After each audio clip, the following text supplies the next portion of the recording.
সুস্থ সবল এবং সতেজ গাছের জন্য মাটি তৈরি করাটা কিন্তু অনেক বেশি গুরুত্বপূর্ণ। মাটি যত পুষ্টি সমৃদ্ধ হবে গাছ কিন্তু তত বেশি সতেজ হবে এবং গাছ কিন্তু অনেক বেশি বেশি ফলও দিবে। তবে আমার মতো যারা বেলকনি গার্ডেন করেন তাদের কাছে মাটি পাওয়াটা কিন্তু অনেক বেশি কষ্টকর। তো আজকের ভিডিওতে আমি আপনাদের সঙ্গে শেয়ার করব কম মাটি দিয়ে এবং কিচেন কম্পোস্ট ব্যবহার করে কিভাবে নামমাত্র মাটি দিয়ে যে কোনো গাছ লাগিয়ে আপনারা প্রচুর ফলন পেতে পারবেন। প্রক্রিয়াটা সম্পূর্ণ জানার জন্য সম্পূর্ণ ভিডিওটি দেখার অনুরোধ রইল। আশা করি আপনারা অনেক বেশি উপকৃত হবেন। তো চলুন দেরি না করে ভিডিওটি শুরু করা যাক। এখন যে টবটা দেখতে পাচ্ছেন এই টবটাই মূলত আমি রেডি করব শশা চাষের জন্য। এর আগে এই টবে আমার করলা গাছ ছিল। করলা গাছটা উঠানোর পর আমি কিন্তু সেটা ফেলে দিইনি। এই যে দেখুন, এটা 2-3 দিন আগে তোলা করলা গাছটা শুকিয়ে গেছে। এটা আমি ফেলে দিব না। এই করলা গাছের যেই পাতা লতা আছে এগুলো আমি টবের নিচে দিয়ে দিব। তো তার জন্য আমার এখান থেকে কিছু মাটি প্রথমে তুলে নিতে হবে। ধীরে ধীরে এই যে আমি কিছুটা মাটি তুলে নিয়েছি। এই যে গাছের যেই নিচের অংশ, শিকড়ের অংশ, সেটা বেরিয়ে গেছে। আসলে মাটিটা অনেক শক্ত হয়ে গিয়েছে যেহেতু গাছটা অনেক দিন ছিল আমার ব্যালকনিতে। তো আমি এরকম একটা চামচ নিয়ে ঘুরে ঘুরে তোলার চেষ্টা করছি, হাত দিয়ে আসলে সম্ভব হচ্ছে না। তো চলুন ধীরে ধীরে এগুলো তুলে নিই। আর এই যে মাটিগুলো দেখছেন এগুলো আমি একটা ব্যাগে তুলছি, কারণ যেহেতু আমি এখানে কিচেন ওয়েস্টগুলো ইউজ করব, তো আমার মাটি কিন্তু অনেক কম লাগবে। আপনারা ভিডিওটা দেখলে বুঝতে পারবেন। তো আর যেই অবশিষ্ট মাটিটা আমার থাকবে সেটা দিয়ে আমি কিন্তু আরও অনেক ধরনের গাছ লাগাতে পারবো। কথা বলতে বলতে দেখুন টবের কিন্তু বেশ অনেকটা মাটি আমি তুলে ফেলেছি। এখন এখানে আমার কাছে যা যা অবশিষ্ট লতা পাতা কিচেন ওয়েস্ট আছে সে সব কিছু কিন্তু আমি এই টবের মধ্যে দিয়ে দিব। তার আগে আপনাদেরকে দেখিয়ে দিই যে কিচেন ওয়েস্ট আসলে কি। অনেকেই কোশ্চেন করেন যে কিচেন ওয়েস্টের মধ্যে আসলে কি কি পড়ে, কি কি দেব কি কি দেব না। কিচেন ওয়েস্ট বলতে যে কোনো ধরনের সবজির খোসা, ফলের খোসা আপনারা দিতে পারেন, ঠিক আছে। যেগুলো পচনশীল, যেসব প্যাকেট জাতীয় জিনিস সেগুলো কিন্তু দেওয়া যাবে না। যেগুলো পচনশীল সেরকম যে কোনো কিছু দিতে পারেন। লতা পাতা, আপনার ব্যালকনির বা বাগানে যেসব লতা পাতা পড়ে গাছ থেকে সেগুলো কিন্তু এক ধরনের সার।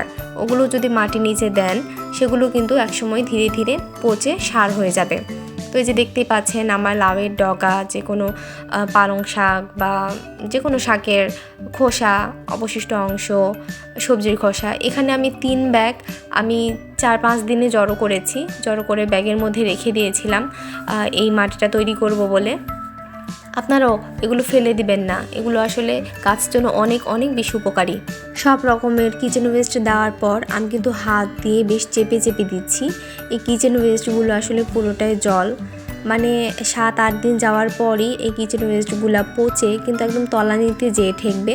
অর্থাৎ মাটিগুলো আপনারা যখন উপরে মাটি দিবেন দেখবেন যে মাটিটা ধীরে ধীরে বসে বসে যাবে। তো আপনার পক্ষে যতটা সম্ভব একদম চেপে চেপে দিবেন। এখন টবের উপরে যতটুকু অংশ ফাঁকা আছে সেই জায়গাগুলোতে আমি মাটিতে ভরাট করে দিব, কারণ আমি এখানে সরাসরি গাছ লাগাবো। অনেকে যারা সরাসরি গাছ লাগাতে চান না, এভাবে মাটি চাপা দিয়ে রাখলে 2-3 মাস পর কিন্তু এটা একদম খুব সুন্দর একটা সার তৈরি হয়ে যায়, জৈব সার। তো সেটা আমি অন্য একটা ভিডিওতে আপনাদেরকে দেখাবো, কিন্তু এই ভিডিওতে আমি এখানে সরাসরি গাছ লাগিয়ে আপনাদেরকে দেখাবো যে গাছ কত সুন্দর হয় আর ফলন কত ভালো হয়।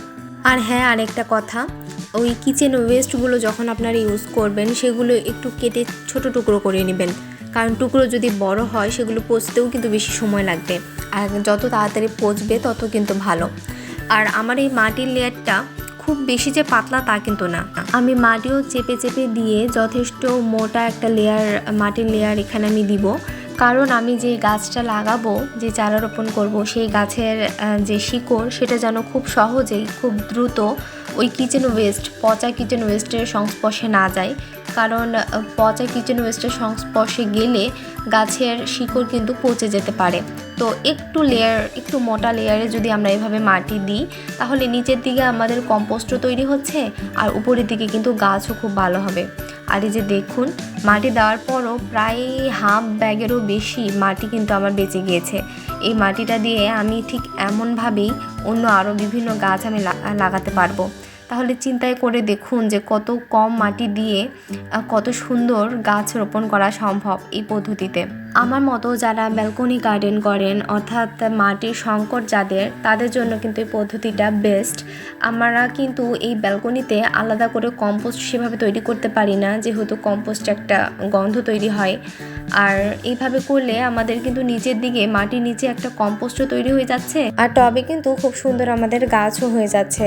তো এই মাটিটা এক সাইডে আমি এভাবে রেখে দিলাম, পরবর্তীতে আরও অন্য কোনো গাছ লাগালে আমি আপনাদের সঙ্গে শেয়ার করব। আর এদিকে চলুন আমি কিভাবে শসার বীজ রোপণ করে সেখান থেকে গাছ এবং গাছ থেকে প্রচুর পরিমাণে ফলন পেয়েছিলাম সেইটা আপনাদের সঙ্গে একটু শেয়ার করি। তো ওই মাটিটা 5 দিন মতো আমি রেখে দিয়েছিলাম, যাতে ভিতরের যেই শাকসবজি আছে সেগুলো একটু বসে যায় বা একটু পচে যায়। তো তারপরে এই যে আমি 2টা গর্ত করে নিয়ে সেখানে শসার বীজ লাগিয়ে দিচ্ছি। বীজগুলো দেওয়ার পর হালকা করে মাটি দিয়ে দিলেই হবে উপরে। তো বীজ বপনে 4-5 দিন পর এই যে আমার এইভাবে চারা বের হয়ে গিয়েছে। চারাটা কিন্তু বেশ সতেজ আছে এবং বেশি হেলদি হয়েছে। এই গাছটা আসলে যতদিনে বড় হবে ততদিনে কিন্তু নিচের কম্পোস্ট তৈরি হয়ে যাবে, সেই কিচেন ওয়েস্টগুলো কিন্তু পচে যেতে শুরু করবে। তো আশা করি এই গাছের যে শিকড় সেটাই কিন্তু ওই কম্পোস্টকে ছুঁতে পারবে না, কারণ উপরে বেশ লেয়ার করে মাটি দেয়া আছে। আর মাটি কিন্তু যখনই আপনাদের বসে যাবে উপরে আপনারা আরও অল্প করে মাটি দিয়ে দিতে পারেন। আর এই যে দেখতেই পাচ্ছেন যে কি সুন্দর ফলন হয়েছে এরকম পদ্ধতিতে গাছ লাগানোর পর। তো আপনারাও কিন্তু এই পদ্ধতিটা চেষ্টা করে দেখতে পারেন। খুবই কম জায়গায় এভাবে মাটি তৈরি করে আপনারা কিন্তু যে কোনো ধরনের গাছ লাগাতে পারেন।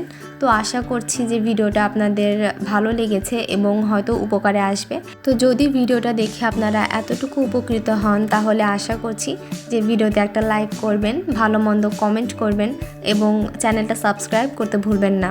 আমার চ্যানেলে এরকম কিন্তু প্রচুর টিপস সহ বিভিন্ন ধরনের ভিডিও আছে, চ্যানেলটা ভিজিট করে দেখতে পারেন। তো সবাই ভালো থাকবেন, সুস্থ থাকবেন। ধন্যবাদ সবাই।